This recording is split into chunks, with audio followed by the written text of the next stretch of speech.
Monsieur Castonguay, en tant qu'analyste de la situation linguistique, vous avez dû vous faire souvent traiter de fermeture d'esprit, sinon de xénophobie.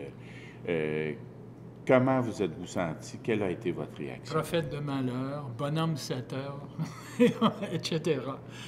Le pire, ça a été une attaque frontale de la part de William Johnson, qui à l'époque, dans les années 80, était chroniqueur dans le Globe and Mail, le plus grand quotidien du Canada anglais, à Toronto.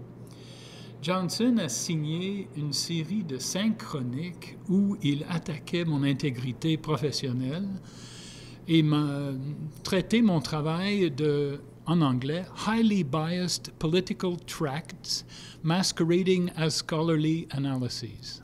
En d'autres mots, des pamphlets fortement faussés qui font semblant d'être des études scientifiques. Ça, évidemment, ça m'a blessé dans un premier temps parce que, essentiellement, ce que j'essaie de faire, c'est de jeter de la lumière sur les faits, d'analyser les données de recensement, les données d'enquête, les différentes études, et ensuite vulgariser et diffuser cette information chez les uns et chez les autres, chez les francophones, chez les anglophones, chez tout le monde, pour qu'on puisse se mettre d'accord, est-ce qu'il y a un problème? Le français est-il en difficulté au Canada? Est-il en difficulté à Montréal, au Québec?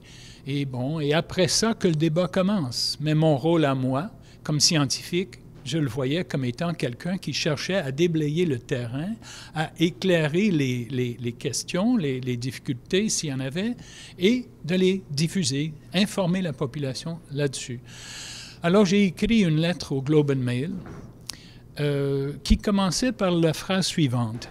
5 days of frog bashing is enough. 5 jours d'affilée de Québec bashing, ça suffit. Parce que j'étais, enfin, il m'identifiait comme étant un porte-parole nationaliste du Canada français ou du Québec français, alors que dans le fond, je suis originaire d'Ottawa et aussi anglophone que Bill Johnson.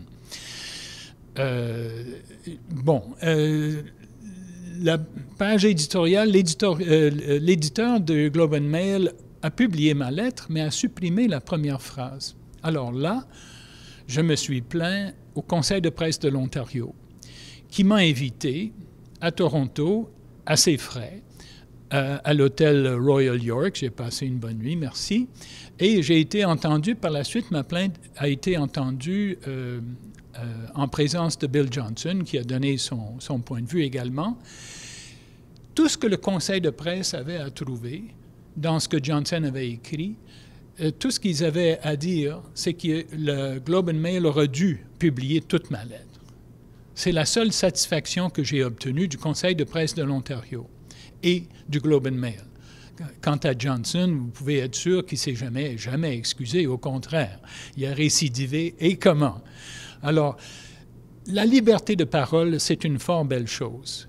Quand on s'en sert pour attaquer l'intégrité professionnelle de quelqu'un, dans le quotidien le plus lu du Canada anglais, le plus sérieux du Canada, c'est l'équivalent du Devoir ou du journal Le Monde en France, pour les Français, le Globe and Mail, ça fait mal. Je veux dire, j'ai des collègues au bureau qui lisent le Globe and Mail. J'ai des collègues à la Faculté des sciences qui lisent ça. Ça peut influer sur leur jugement de la qualité de mon travail.